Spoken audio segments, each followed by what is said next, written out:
শিশু নির্যাতন, নারী নির্যাতন এটা মহাপাপ, জুলুম।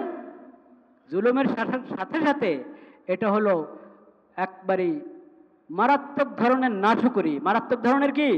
নাশুকরি। নেয়ামতের কুফরানে নেয়ামত, নেয়ামতের প্রতি অকৃতজ্ঞতা, নেয়ামতের প্রতি কি? অকৃতজ্ঞতা। কিন্তু কিন্তু নির্যাতন কাকে বলে? নির্যাতন কাকে বলে? শুধু জানের উপর আক্রমণ করা, শরীরের উপর আক্রমণ করা, শুধু এটার নাম নির্যাতন? হ্যাঁ? কাউকে মেরে ফেলা, শুধু এটাই নির্যাতন? কাউকে কষ্ট দেওয়া, শুধু এটাই নির্যাতন? নারী নির্যাতন এবং শিশু নির্যাতন হারাম, কবিরা গুনাহ, মহাপাপ। কিন্তু সব ধরনের নির্যাতন, সমাজ যেটাকে নির্যাতন বলে সেটাও নির্যাতন। সমাজ মানে বুঝের সমাজ হলে আর কি। আর সমাজের ওই জ্ঞান নাই, ও বুদ্ধি নাই, অনেক কিছু নির্যাতন, কিন্তু সমাজ মনে করে এটা কি না? নির্যাতন না। সেজন্য কোনটা নির্যাতন কোনটা নির্যাতন না কাকে জিজ্ঞেস করব? আল্লাহকে জিজ্ঞেস করব, আল্লাহর রসুলকে জিজ্ঞেস করব, কোরআন হাদিসকে জিজ্ঞেস করব। কোরআন হাদিস যখন বলবে যে এটা নির্যাতন, ওটা থেকে বাঁচাতে হবে। বাস্তবে যেটা আমরা বুঝি, সহজ স্বাভাবিকভাবে বুঝি যে এটা নির্যাতন, সেই নির্যাতন থেকে তো রক্ষা করতেই হবে শিশুকে, নারীকে এবং সমাজের সবাইকে। কিন্তু অনেক কিছু আছে শিশুর প্রতি নির্যাতন, নারীর প্রতি নির্যাতন, কিন্তু আজকালের সুশীল সমাজ ওটাকে নির্যাতন মনে করে না, অথচ ওটা নির্যাতন। আল্লাহ বলেন ওটা নির্যাতন, আল্লাহ রসুল বলেন ওটা নির্যাতন, কোরআন হাদিস এবং ইসলামের শরীয়ত বলে নির্যাতন। এই সব নির্যাতন থেকে নারীদেরকে, শিশুদেরকে রক্ষা করতে হবে কিনা? তো তাকওয়ার মধ্যে বড় কথা হলো, কে আমাকে দেখছে না দেখছে, কেউ আমাকে ধরবে, পাকড়াও করবে, কারো কাছে আমার জবাব দিতে হবে,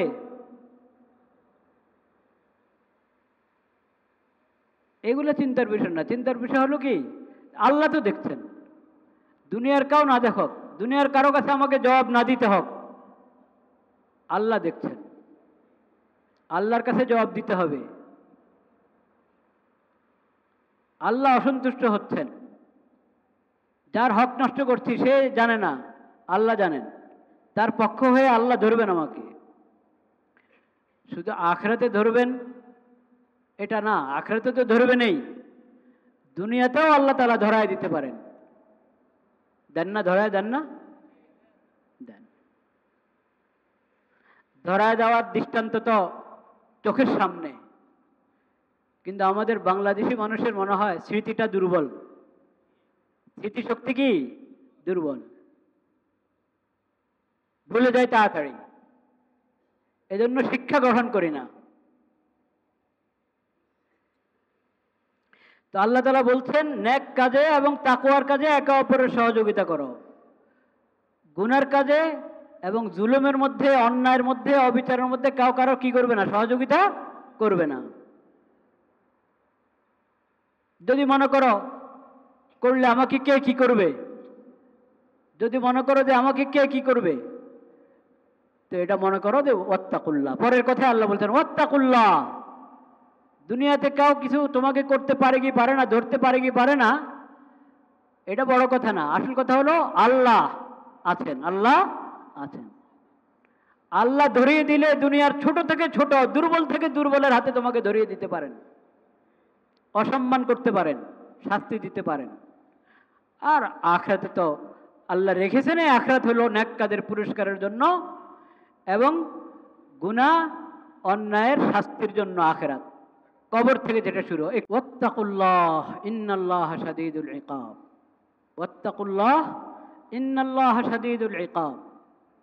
আল্লাহকে ভয় করো, আল্লাহর শাস্তি অনেক কঠিন,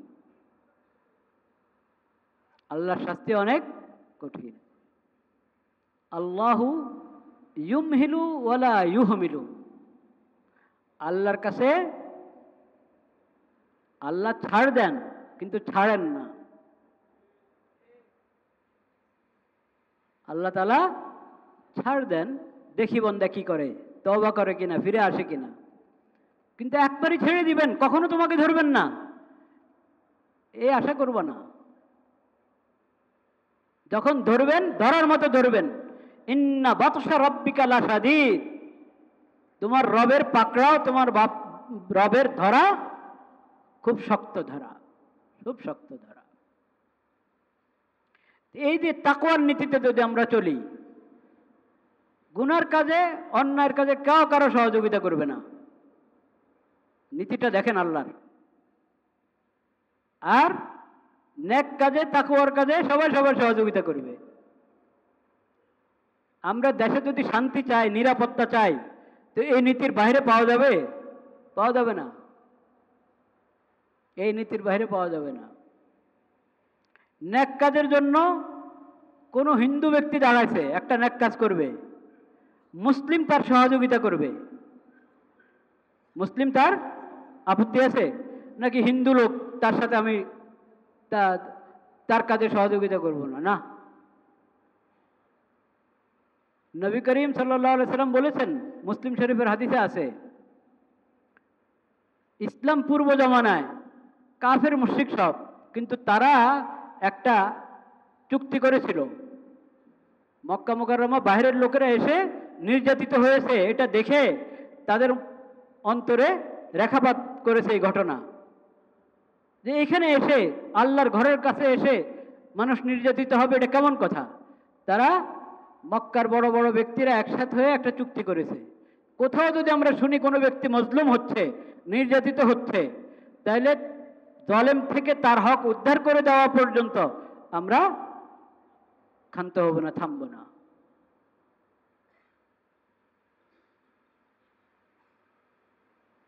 এবং একটা আরবি প্রবাদে তারা বলেছেন, মা বাল্লা সুফাতুন বাহরুন সুফাতান, সমুদ্রের মধ্যে যদি কোনো কাপড় ফেলেন আপনি, কাপড়ের টুকরা, তো এটা ভিজবে কি ভিজবে না? না, না ভিজে উপায় আছে? উপায় নেই। পানি কোনো কাপড়ের টুকরা বিশেষ যতদিন ভিজায় ততদিন আমাদের এই চুক্তি। আমরা কোনো মজলুমকে মজলুম হতে দিব না। আমরা জানতে পেরেছি যে কেউ মজলুম হচ্ছে, ওই জালেম থেকে তার হক উদ্ধার করে দেওয়া পর্যন্ত, জালেমকে শাস্তি দেওয়া পর্যন্ত আমরা থামব না। এরকম চুক্তি কাফের মুশরিকরা করেছিল। নবী করিম সাল্লাল্লাহু আলাইহি ওয়াসাল্লাম ওটাতে শরীক ছিলেন, ইসলাম পূর্বের কথা, তখনও তিনি আল্লাহর পক্ষ থেকে নবী হিসাবে ঘোষিত হন না, এর আগের কথা। এরপরে নবী করিম সাল্লাল্লাহু আলাইহি সাল্লাম নবুয়ত প্রাপ্তির পরে তার ইসলাম, তার শরীয়ত সুন্নতের বরকতে সব থেকে ইনসাফ আর ইনসাফ, ন্যায় আর ন্যায়, শান্তি আর শান্তি, কোনো অশান্তির কিছু নাই। কেউ কোথাও নির্যাতিত হচ্ছে না। ওই সময় নবী করিম সাল্লাল্লাহু আলাইহি সাল্লাম বলেছেন, আজও যদি আমাকে কেউ এ ধরনের চুক্তি সন্ধির জন্য ডাকে, আমি হাজির।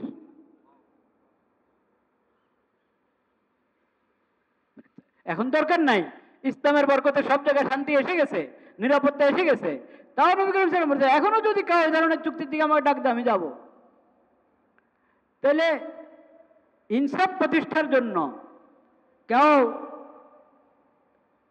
ন্যায় বিচার পাবে, জুলুম থেকে কাউকে রক্ষা করার জন্য যদি কোনো অমুসলিমও দাঁড়ায়, মুসলমান তার সঙ্গ দিবে।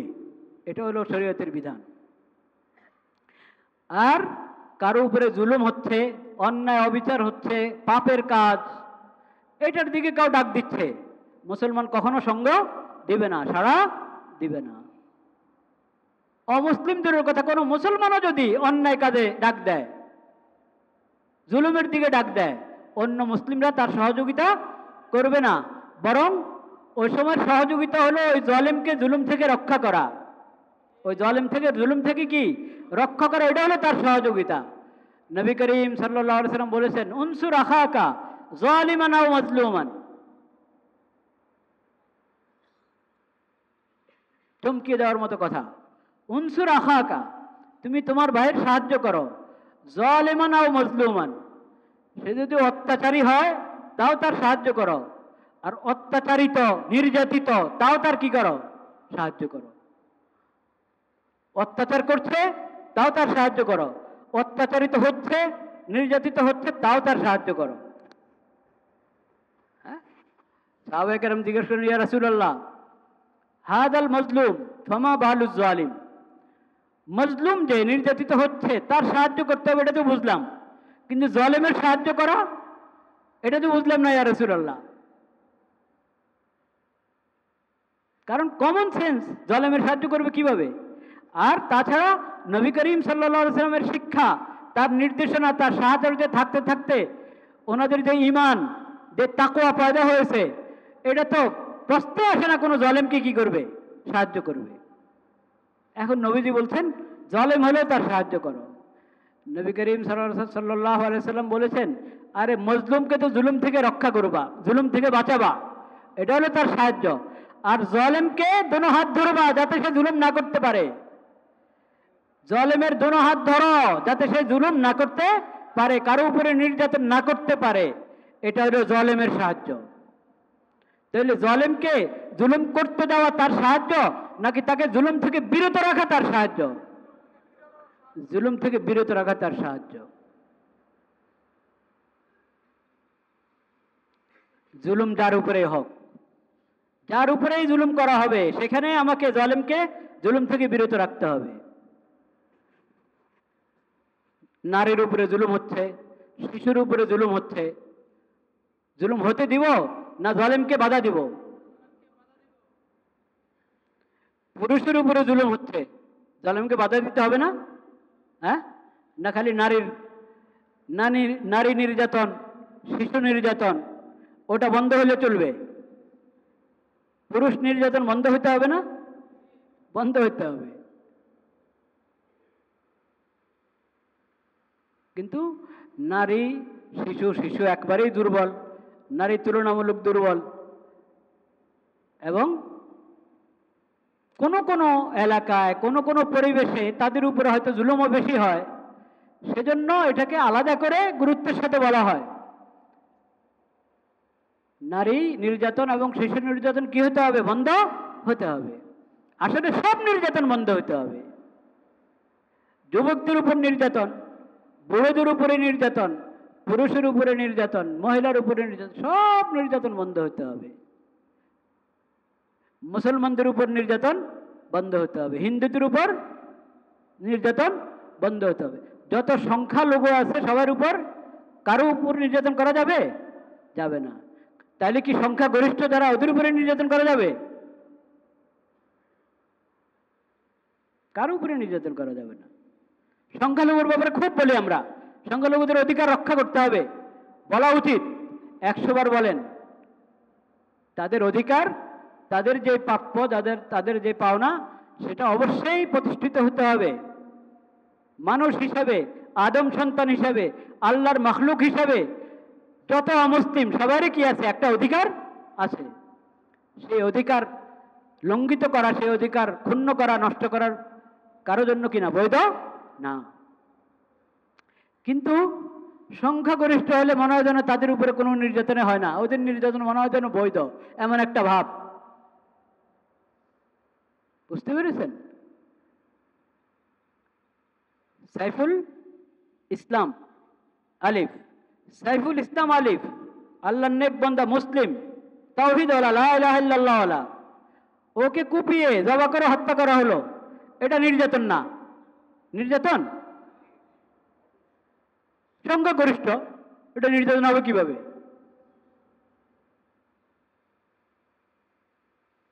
এই যে একটা নতুন কথা আপনারা শুনেন, সংখ্যালঘু।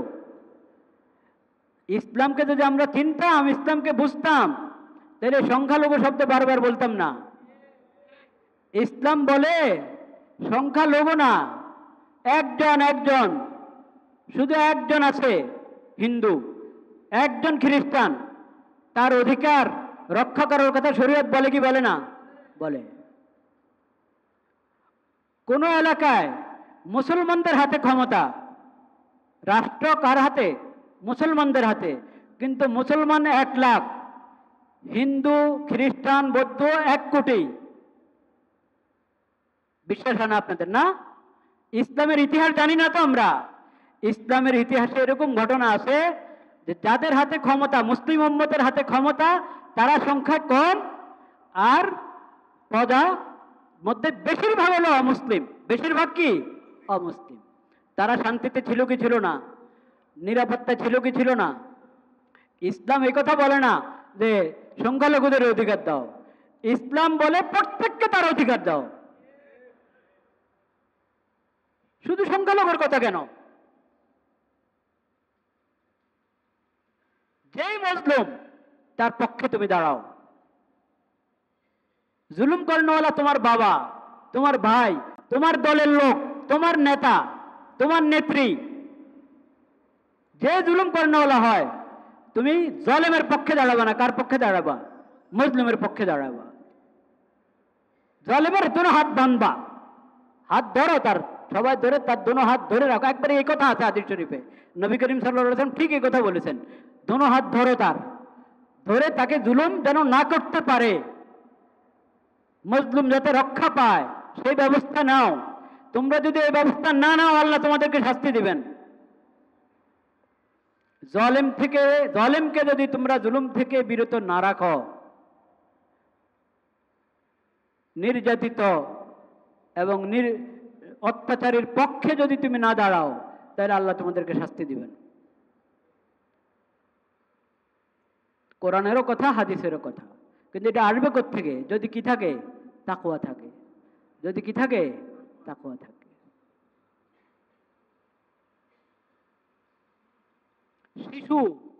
শিশুর কত হক, হ্যাঁ? এক একটা শিশু ফুল, আল্লাহর কত বড় দান, নাকি? আল্লাহর কত বড় দান শিশু। আপনি শিশুর মর্যাদা যদি না বোঝেন, শিশুর মর্যাদা যদি না বুঝেন, তাহলে আমরা এখানে যারা আছি, আমাদের কারো অস্তিত্ব থাকতো? আমরা শিশু হয়ে তো এখন এই অবস্থায়, নাকি? ওদের মতো নির্বোধ কাউ আছে যারা শিশুকে গুরুত্ব দেয় না? শিশুকে গুরুত্ব না দেওয়া মানে হলো কাউকে গুরুত্ব না দেওয়া। শিশুকে গুরুত্ব দিচ্ছ না তুমি, তাইলে তুমি তোমাকে গুরুত্ব দিচ্ছ না, তোমার বাবা মা কাউকে গুরুত্ব দিচ্ছ না। নারীকে যদি গুরুত্ব না দেওয়া হয়, তো নারীর মমতা, মাতৃত্ব ছাড়া দুনিয়াতে কাউ হয়েছে? সকল নবী রাসূল মার গর্ভ থেকে এসেছেন, নাকি? সকল ওলি বুজুর্গ কার গর্ভ থেকে? ঈসা আলাইহিস সালামের বাপ নাই, আল্লাহ নিজ কুদরতে বাপ ছাড়া তাকে সৃষ্টি করেছেন, কিন্তু কার মাধ্যমে? মার মাধ্যমে, মারিয়ামের মাধ্যমে। শুধু আদম আলাইহিস সালাম বাপ ছাড়া মা ছাড়া আল্লাহর কুদরতে আল্লাহ তাআলা সৃষ্টি করেছেন। কারণ শুরুতে হতে হবে, তো আল্লাহ শুরু নিজের কুদরতে, নিজের রহমতে আদম আলাইহিস সালামকে মা ছাড়া বাপ ছাড়া সৃষ্টি করে দিয়েছেন। এরপর আদম আলাইহিস সালাম থেকেই তার স্ত্রীকে কি সৃষ্টি করেছেন। এরপরে শুরু হলো বাসসা মিনহুমা রিজালান কাসীরাও ওয়া নিসাআ।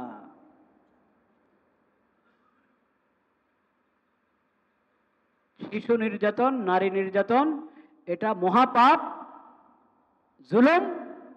জুলুমের সাথে সাথে এটা হলো একবারই মারাত্মক ধরনের নাশকরি। মারাত্মক ধরনের কি? নাশকরি। নেয়ামতের কুফরানে নেয়ামত, নেয়ামতের প্রতি অকৃতজ্ঞতা।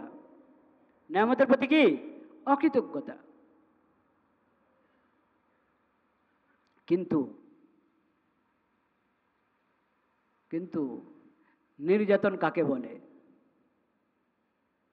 নির্যাতন কাকে বলে? শুধু জানের উপর আক্রমণ করা, শরীরের উপর আক্রমণ করা, শুধু এটার নাম নির্যাতন? হ্যাঁ? কাউকে মেরে ফেলা, শুধু এটাই নির্যাতন? কাউকে কষ্ট দেওয়া, শুধু এটাই নির্যাতন? নারী নির্যাতন এবং শিশু নির্যাতন হারাম, কবিরা গুনাহ, মহাপাপ। কিন্তু সব ধরনের নির্যাতন, সমাজ যেটাকে নির্যাতন বলে সেটাও নির্যাতন। সমাজ মানে বুঝের সমাজ হলে আর কি। আর সমাজের ওই জ্ঞান নাই, ও বুদ্ধি নাই, অনেক কিছু নির্যাতন, কিন্তু সমাজ মনে করে এটা কি না নির্যাতন না। সেজন্য কোনটা নির্যাতন না কাকে জিজ্ঞেস করব? আল্লাহকে জিজ্ঞেস করব, আল্লাহর রসুলকে জিজ্ঞেস করব, কোরআন হাদিসকে জিজ্ঞেস করব। কোরআন হাদিস যখন বলবে যে এটা নির্যাতন, ওটা থেকে বাঁচাতে হবে। বাস্তবে যেটা আমরা বুঝি সহজ স্বাভাবিকভাবে বুঝি যে এটা নির্যাতন, সেই নির্যাতন থেকে তো রক্ষা করতেই হবে শিশুকে, নারীকে এবং সমাজের সবাইকে। কিন্তু অনেক কিছু আছে শিশুর প্রতি নির্যাতন, নারীর প্রতি নির্যাতন, কিন্তু আজকালের সুশীল সমাজ ওটাকে নির্যাতন মনে করে না, অথচ ওটা নির্যাতন। আল্লাহ বলেন ওটা নির্যাতন, আল্লাহ রসুল বলেন ওটা নির্যাতন, কোরআন হাদিস এবং ইসলামের শরীয়ত বলে নির্যাতন। এই সব নির্যাতন থেকে নারীদেরকে শিশুদেরকে রক্ষা করতে হবে কিনা? শিশুকে আপনি আদব শিখালেন না, আদব শিখালেন না, নির্যাতন কিনা? মুসলিম শিশু, মা বাবা মুসলমান, এই মুসলিম শিশুকে আপনি খ্রিস্টানদের স্কুলে দিয়ে দিলেন, শিশুর প্রতি নির্যাতন হলো কিনা? এটা তো চিন্তা করি না আমরা। মুসলিম শিশু ওকে খ্রিস্টানদের স্কুলে দিয়ে দিলেন, অমুসলিমের স্কুলে দিয়ে দিলেন, এটা তার প্রতি নির্যাতন।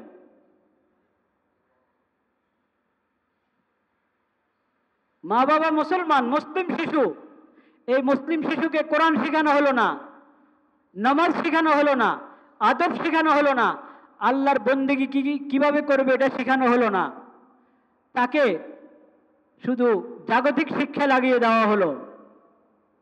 না স্কুলে দেওয়ার আগে দিলেন, মুসলমানদের স্কুলে দিয়েছেন, কিন্তু স্কুলে দেওয়ার আগেও কোরআন শিখালেন না, কালিমা শিখালেন না, নামাজ শিখালেন না। স্কুলে আসা যাওয়া করে, ওই সময় বলে আচ্ছা সকালবেলার স্কুল হলে বিকালে কিছু দিন ইমান শেখাও, বিকালের স্কুল হলে সকালে দিন ইমান শেখাও, রাত্রে 1 ঘন্টা দিন ইমান শেখাও, তাও করলেন না। আল্লাহর কোরআনটা সে সহি শুদ্ধ তেলাওয়াত শিখে নেয় শিশু, শিশুর প্রতি এটা নির্যাতন কিনা? নির্যাতন।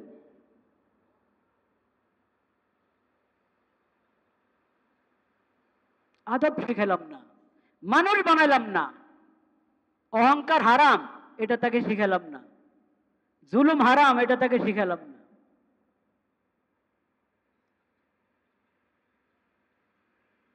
শিরিক সবচেয়ে বড় কবিরা গুনাহ, এটা শিখালাম না তাকে। তাহলে এটা সন্তানের প্রতি নির্যাতন হবে কিনা? মহিলা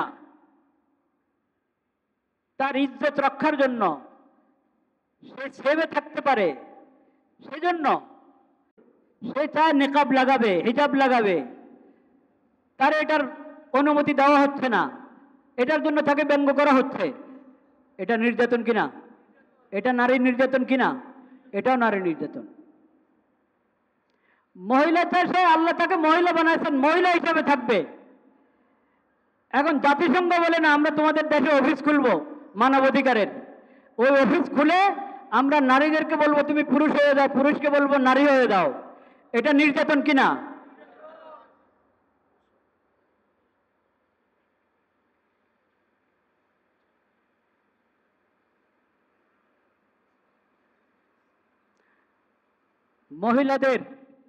মহিলাদের ছবি ব্যবহার করবেন পণ্যের বিজ্ঞাপনের জন্য, এর চেয়ে বড় অসম্মান হতে পারে বলেন? মহিলার ছবি ব্যবহার করছো তুমি বিজ্ঞাপন, পণ্যের বিজ্ঞাপনের জন্য। ইন্না লিল্লাহি ওয়া ইন্না ইলাইহি রাজিউন। তোমার এই পণ্য কয় কোটি টাকার? আর এই আমাদের মা বোন, তাদেরকে আল্লাহর সৃষ্টি আল্লাহ বানিয়েছেন, তাদেরকে এত অসম্মান করছো, এত সস্তা মনে করছো, এত হালকা মনে করছো, কিছু টাকা দিবা তাদের ছবি ব্যবহার করবো বিজ্ঞাপনের জন্য। পুরা কি সমাজ, কি সুশীল সমাজ খামোশ, কারো তো কোনো প্রশ্ন নেই। আমরা সবাই প্রতিবাদ করছি যে আমাদের মা বোনদের ছবি বিজ্ঞাপন হিসেবে যাতে ব্যবহার না হয়।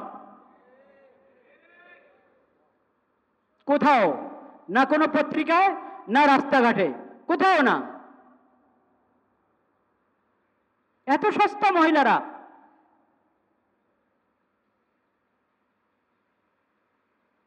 নারী নির্যাতনের বিরুদ্ধে সোচ্চার হতে হবে সবাইকে, কিন্তু নির্যাতনের সঙ্গ আগে ঠিক করতে হবে।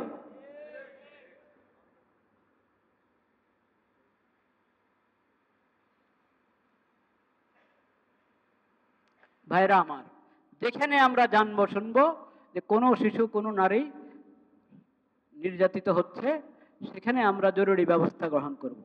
আমি না পারি, যে পারবে তার সহযোগিতা নিয়ে ওটার ব্যবস্থা করব। যে কোনো আপনি ঘর থেকে শুরু করেন, কোনো পরিবার, চাই মুসলিম পরিবার চাই অমুসলিম পরিবার, কোনো পরিবারে দেখবেন মেয়ে কি তার কোনো না কোনো দিক থেকে তার উপরে নির্যাতন হচ্ছে, তার যথাযথ সম্মান সে পাচ্ছে না, যথাযথ অধিকার পাচ্ছে না, তাকে গুরুত্ব দেওয়া হচ্ছে না, সে অবহেলিত। আপনি নসিহতের মাধ্যমে, উপদেশের মাধ্যমে তাদেরকে বুঝান। এতটুকু যদি কাজ না হয়, আরেকজনকে আপনার বড় কাউকে দিয়ে বুঝান, তাও তো কাজ না হয়, তাহলে যে একটু তার উপরে কথা চলে, অধিকার চলে, তাদেরকে দিয়ে বুঝান। কিন্তু এই শব্দ খালি ব্যবহার করবো। আমি এক নারীবাদীর ঘটনা শুনিয়ে শেষ করছি। আজকে অনেক কথা বলার ছিল, কিন্তু আসতেও দেরি হয়ে গেল, সময় এখন আমাদের খুতবার সুন্নতের সময় হয়ে গেছে, খুতবার সময় হয়ে গেছে, সেজন্য আজকে কথা লম্বা করব না। আল্লাহ তাআলা যদি হায়াতে রাখেন, তৌফিক দান করেন, আগামী সপ্তাহে বাকি কথা হবে। কিন্তু আজকে শুধু একটা কথা শোনাচ্ছি, একটা কথা শুনিয়ে আমি শেষ করে দিচ্ছি। নারীবাদীরা সবসময় সমান অধিকারের কথা বলে কিনা? আচ্ছা, ইসলাম কি বলে? ন্যায্য অধিকার। ইসলাম বলে কি? যেখানে মহিলাদের অধিকার বেশি, নারীর অধিকার বেশি, তুমি সমান বলে নারীর অধিকার কমানোর ক্ষমতা দিছে আল্লাহ তোমাকে? কত ক্ষেত্র আছে আল্লাহ তাআলা মহিলাদেরকে হক দিচ্ছেন কি বেশি, তুমি বলো সমান অধিকার।